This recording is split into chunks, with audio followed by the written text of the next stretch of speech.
city.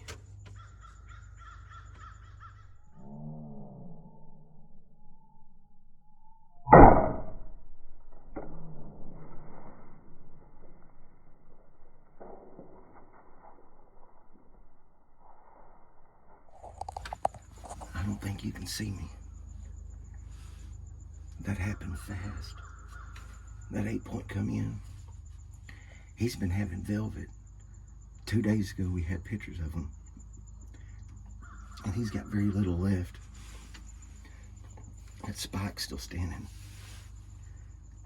Right there. I don't get shook up hardly deer hunt, but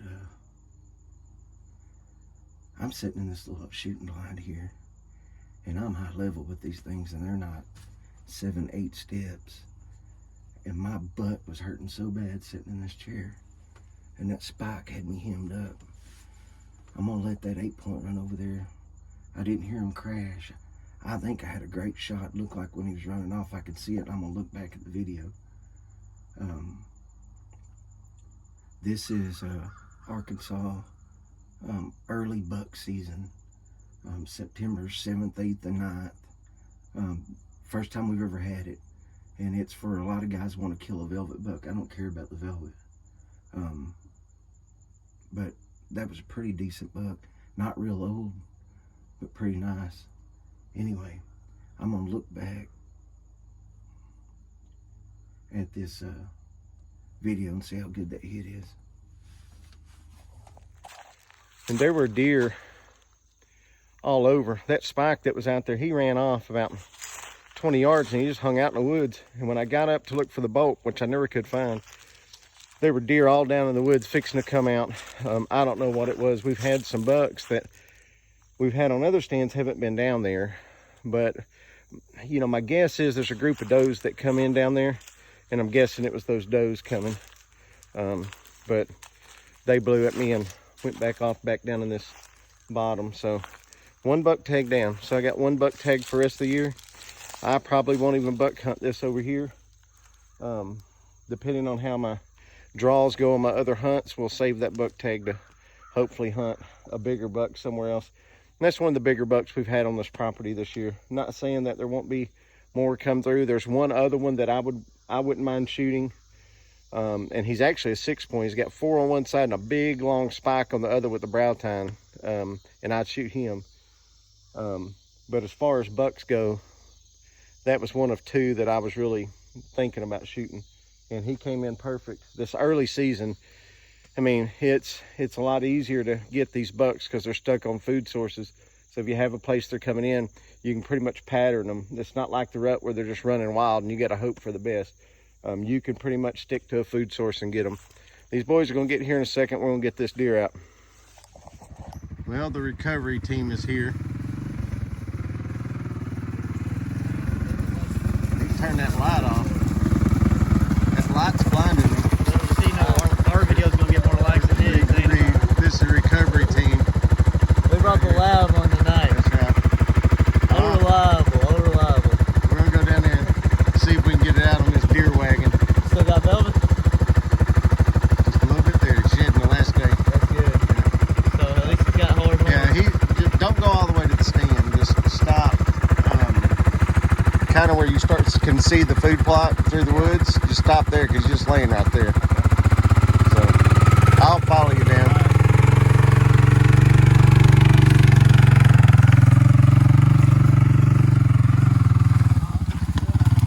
Hey, get this tree cut out.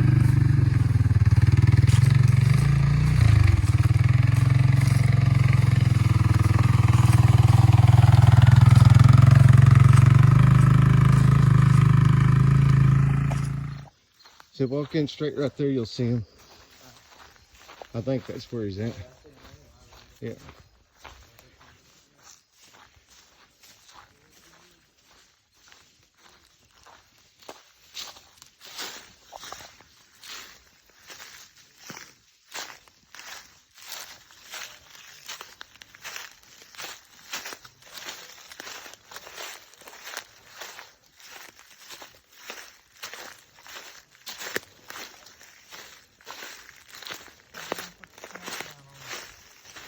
Put the hammer down on him, son.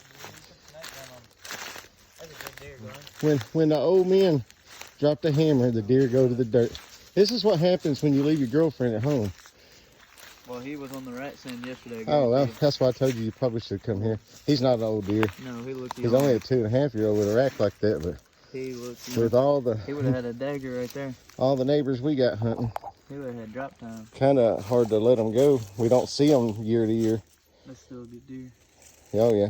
Yeah. So we appreciate you guys helping me get it up. So, there we go. There's the hold his rack up. Got a couple of bent tines there. You can see he ain't quite shed off his velvet. He was full velvet 2 days ago when we had him on camera.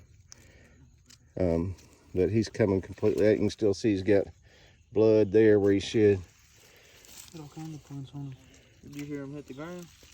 No, I didn't hear him crash. Of course, it was all on this pine stuff, and you can see right there where he fell, and he got up and fell again right there, it looks like. But he was straight up in all of these. Pretty good blood, Joe? No, not really. Of course, you know, where he's hit, you know, if it was a heart shot, he'd been pulling. But it's hard to see in these pine needles, but he come to the back side of that and then come this side of that big pine tree there and just come up through here like this. Where'd he come out from? And then crashed back in that corner right there. That spike had, oh yeah. Yeah, he's kicking up dirt when he left there, son. He was getting on out there. Yeah, he would have been a free, but he wouldn't have made it. He was gonna have a drop time. Yeah, he wouldn't have made it to get that drop time. No. Jason and them would have. Yeah, he'd have got killed. He wasn't smart enough yet. He was gonna get killed no matter what. That spike was out there forever. And when I shot, he just went probably about 20 yards in the woods there and stood. And I waited for him. I thought I seen him walk off, and I got up there, and he was still standing right here, and then he ran off. And then I got up there, and there was, I guess it was them does coming. But something blew at me and took off. It was a pretty good sized deer, but I couldn't tell much about it.